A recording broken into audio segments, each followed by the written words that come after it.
Will Squid Game Season 3 explore the origins of the competition?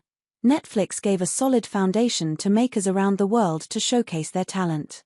Shows such as Money Heist and Dark were some of the very first shows to let viewers know that language isn't a barrier anymore. What counts is how good the narrative is and if it can keep viewers engaged.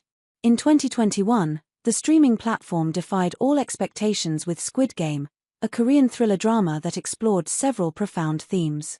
As a whole, the series primarily focuses on a man named Seong Gi-hun, played by Lee Jung-jae, who enters a competition named Squid Game to win money. Initially, he and other players thought it would be easy for them to survive the games.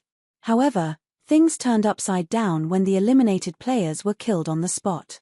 The first edition of the series broke several viewership records for the streamer, becoming the streaming platform's most watched series of all time. In December 2024, the series returned for Season 2 and gave viewers another enthralling edition. While Season 2 expanded on Seong Gi-hun's, Lee Jung-jae, mission to take down the game's organizers, it also opened up about the frontman and how he became part of such an evil game. Although viewers learned about the backstories of key players, one of the biggest mysteries that remains is how the deadly games began in the first place. That's already confirmed that Season 3 will serve as the final season for Squid Game, so it would be quite fitting if audiences got to know about how and why these games began. If Squid Game Season 3 delves into the origins of the brutal competition, it could add new layers to the story, giving viewers insight into the masterminds behind the blood-soaked spectacle. People watching the show from Season 1 have long questioned the origins of Squid Game. They wonder who would be that twisted to start such an evil competition. Although there was never an answer to that burning question, the makers did show that the competition was backed by the elites of the society, who have the money and the power to create such an evil world and push the not-so-wealthy people into it. On the other hand, Season 1 revealed that the competition had been running for decades, orchestrated by the mysterious frontman, Lee Byung-hun. However, little is known about the first iteration of the games, who established them, and why they chose to turn childhood games into a fight to the death. It would be interesting if the series went back in time to show how the first deadly competition was organized. Perhaps it all began as an underground social experiment, designed by a group of powerful individuals disillusioned with capitalism and the growing wealth gap. The show's creator, Hwang Dong-hyuk, has previously hinted at exploring the origins of the frontman and the games themselves, making it a plausible direction for the next installment. To fully uncover the history of Squid Game, Season 3 might adopt a dual timeline storytelling approach, one part following Gi-hun's modern-day crusade against the organization, and another part unraveling the past through the eyes of the first-ever contestants and their mysterious organizers. To explore the history of the games, viewers would definitely need to go back in time and unravel the mysterious origins of these dangerous games. A flashback storyline could transport viewers back to the 1980s or 1990s, revealing the twisted minds that engineered the first iteration of the games. Were they originally conceived as an experiment to test human desperation?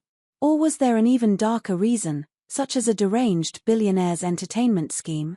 Even if it was just for entertainment, who presented the idea of being entertained while people died in front of their eyes? And did anyone oppose this plan? It would be interesting to see how things unfolded when the idea of such competition was being discussed.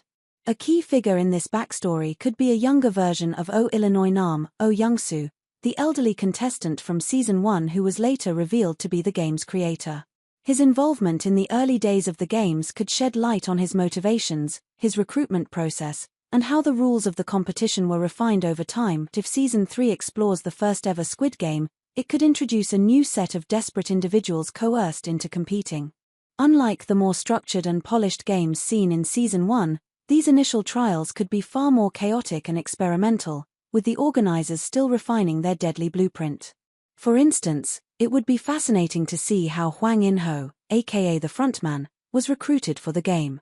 Of course, he told the story of wanting money to help his wife, but how did he get to know about something else? And why was he chosen to be the frontman?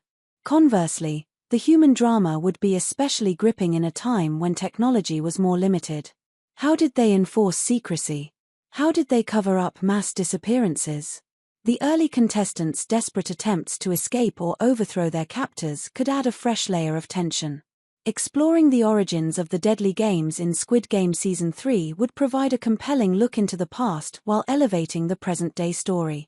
With its blend of social commentary, psychological tension, and brutal survival elements, this approach could make for a gripping and thought-provoking season. As fans wait for updates on the future of Squid Game, the possibility of uncovering the dark beginnings of the game remains one of the most intriguing directions the series could take. Will Season 3 finally pull back the curtain on the twisted minds that started it all? Only time will tell.